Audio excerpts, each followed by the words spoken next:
Usap-usapan ngayon sa social media ang aktres na si Kylie Padilla matapos ang kanyang pag-amin sa totoong relasyon nila ng lalaking nakasama niya sa isang shopping mall. Matatandaan na nag-viral ang kuhang video ni Kylie at ang nasabing lalaki sa isang mall. Nakilala ang lalaking maraming tattoo sa katawan.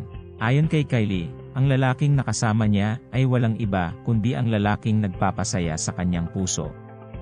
Inamin ito ni Kylie sa isang TikTok video ni Francis Simon, na isang celebrity fitness coach. Mapapanood sa nasabing TikTok video na diretsahang tinanong ng fitness coach si Kylie tungkol sa hindi pinapangalan ng lalaki na nakitang kasama niya sa isang shopping mall. Natatawang sinagot naman iyon ni Kylie, at doon na inaming ang lalaking nakasama niya ay ang kasalukuyang nagpapasaya sa kanyang puso. Pabiro pa ng actress ay tila umano kamukha ni Francis ang lalaki. Meron akong itatanong, nagkakagulong lahat, nagkatalo sila eh. Sino ba yung kasama mo sa mall yung nakaputi? Ay, yun ba? Oh, yung nakaputi, yung long hair. Yun? Nagpapasaya sa puso ko, yun. Makikita rin sa nasabing video na naroon sina Kylie at Francis sa Vimana Tattoo Shop. Nauna nang napag-alaman ng mga netizens na ang lalaking kasakasama ni Kylie sa shopping mall ay may-ari ng isang tattoo shop na nagngangalang Gino John Simon.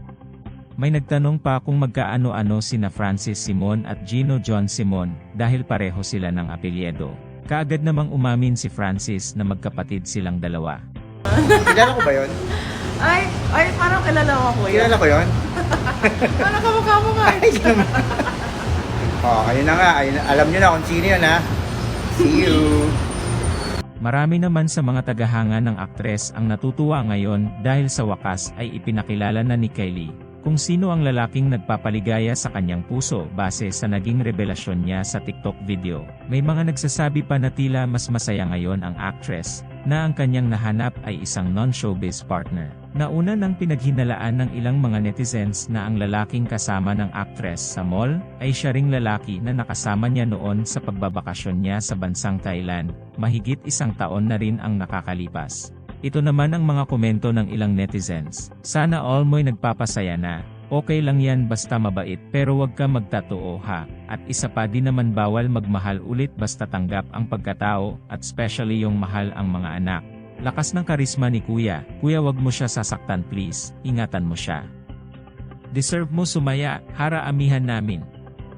Bagay po sila ni Kuya Gino and Ate Kylie. Ano naman ang masasabi mo dito? Ibahagi ang iyong komento.